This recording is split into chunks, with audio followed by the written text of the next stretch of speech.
나는 그날 아무 말도 하지 않았다. 나무 하나가 베어지는 걸 그저 지켜봤을 뿐이다. 그 나무 위에는 매년 돌아오던 외가리 둥지가 있었다. 그리고 그 나무가 사라진 뒤 이상한 일들이 이어졌다. 사람들은 말했다. 우연이라고. 하지만 나는 안다. 그 밤 뿌리 주변에 무엇이 묻혔는지. 이 이야기는 내가 직접 목격한 기록이다. 이 호수를 한 바퀴 도는 데에는 내 걸음으로 대략 40분이 걸린다. 처음부터 시간을 재본 것은 아니다. 몇 해를 반복해 걷다 보니 자연스럽게 몸이 기억하게 된 시간이다. 그 40분 동안 나는 두 개의 풍경을 번갈아 본다. 하나는 지금의 풍경이고 다른 하나는 이미 사라진 풍경이다. 둘은 같은 자리에 겹쳐 있으나 동시에 존재하지는 않는다.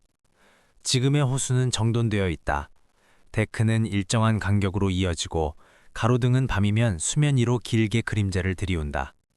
아침이면 이어폰을 꽂은 사람들이 일정한 속도로 뛰고 주말이면 유모차가 산책로를 채운다.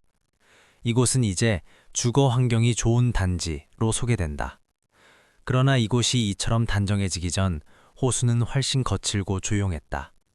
길은 흙이었고 비가 오면 진흙이 되었다. 여름에는 풀벌레 소리가 더 크게 들렸고 겨울이면 얼어붙은 수면 위로 옅은 안개가 낮게 깔렸다. 그리고 경로당 앞 사람 몇 가구가 중심을 이루던 그 자리에 한 그루의 느티나무가 서 있었다. 그 나무는 수령 150년으로 추정되었고 보호수로 지정되어 있었다. 몸통은 성인 4~5명이 팔을 벌려야 겨우 닿을 만큼 굵었고 여름이면 가지가 하늘을 가렸다. 나는 여러 번 그 그늘에서 쉬었고 동네 노인들은 그 아래서 장기를 두었다. 아이들은 뿌리 사이를 뛰어다녔다. 그 위에는 외가리들이 둥지를 틀고 살았다. 처음에는 철새가 잠시 머문다고 생각했다. 그러나 그들은 떠나지 않았다. 해가 바뀌고 계절이 돌아도 같은 자리에서 번식하고 새끼를 키웠다. 어린 새가 날갯짓을 배우는 모습을 나는 몇 차례 보았다. 어느 순간 나는 그들이 이곳의 일부가 되었다는 사실을 받아들이게 되었다. 개발 계획이 발표되었을 때 나는 반대하지 않았다. 동네는 낡아가고 있었고 젊은 사람들은 떠나고 있었다. 밝은 가로등과 정비된 도로, 오를지도 모를 집값에 대한 기대가 주민 설명회에 흐르고 있었다. 나 역시 그 분위기에서 벗어나지 못했다. 문제는 진입로였다. 설계 도면을 자세히 본 사람은 많지 않았다. 나는 우연히 그 도면을 보았다. 아파트의 주 진입로가 느티나무가 서 있는 자리를 통과하도록 그려져 있었다. 보호 수인이 보존할 수 있지 않겠느냐는 말도 있었지만 도로폭과 회전 반경, 지하 주차장 구조를 고려하면 변경이 어렵다는 결론이 곧 내려졌다. 그때부터 나무의 잎이 예년보다 빨리 마르기 시작했다. 어느 저녁 나는 공사장 주변을 걷다가 레미콘 차량 한 대가 나무 가까이에 멈춰선 것을 보았다. 작업자 몇 명이 밑동 주변을 파헤치고 있었다. 무엇을 붓는지는 정확히 보이지 않았다. 그러나 며칠 뒤 그 자리에는 단단히 굳은 흔적이 남아 있었다. 뿌리가 뻗어 있어야 할 흙이 회색으로 덮여 있었다. 나는 그 장면을 목격했다. 그리고 아무 말도 하지 않았다. 이미 결정된 일이라고 스스로를 설득했다. 내가 문제를 제기해도 달라질 것이 없을 것이라고 생각했다. 어쩌면 나는 개발이 가져올 편의를 잃고 싶지 않았는지도 모른다. 나무는 급격히 말라갔다. 고사 판정은 생각보다 빠르게 내려졌다. 그리고 절단 날짜가 정해졌다. 그날 아침 나는 현장으로 나갔다.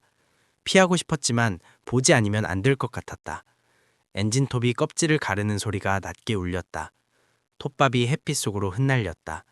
그것은 눈처럼 보였지만 나는 그것이 150년의 시간이라는 사실을 알고 있었다. 외가리들은 날지 않았다. 마른 가지 위에서 아래를 내려다보고 있었다.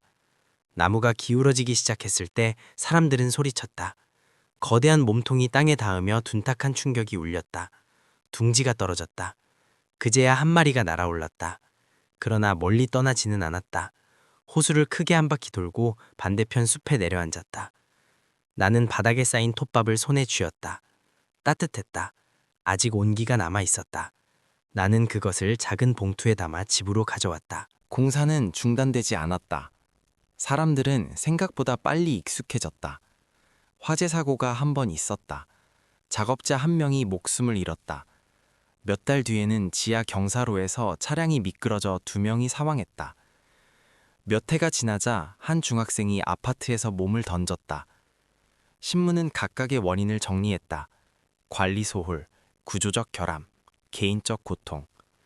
그러나 사람들 사이에서는 다른 말이 돌았다. 터가 좋지 않다. 나는 그 말을 부정하면서도 내 안의 침묵을 떠올렸다. 저주가 있다면 그것은 외가리가 내린 것이 아니라 우리가 선택한 침묵에서 비롯된 것일지도 모른다는 생각이 들었다. 외가리는 여전히 떠나지 않았다. 어느 새벽 물 한 개가 유난히 짙었다. 호수는 숨을 들이마셨다가 내쉬는 것처럼 보였다. 외가리가 작은 부유물 위에 내려졌다. 그는 거의 움직이지 않았다. 그리고 천천히 날개를 들어 올렸다.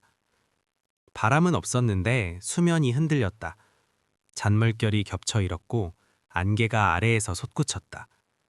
하얀 기둥들이 동시에 올라가 서로 얽혔다. 소리는 없었다. 모든 것이 침묵 속에서 일어났다. 나는 난간을 붙잡았다.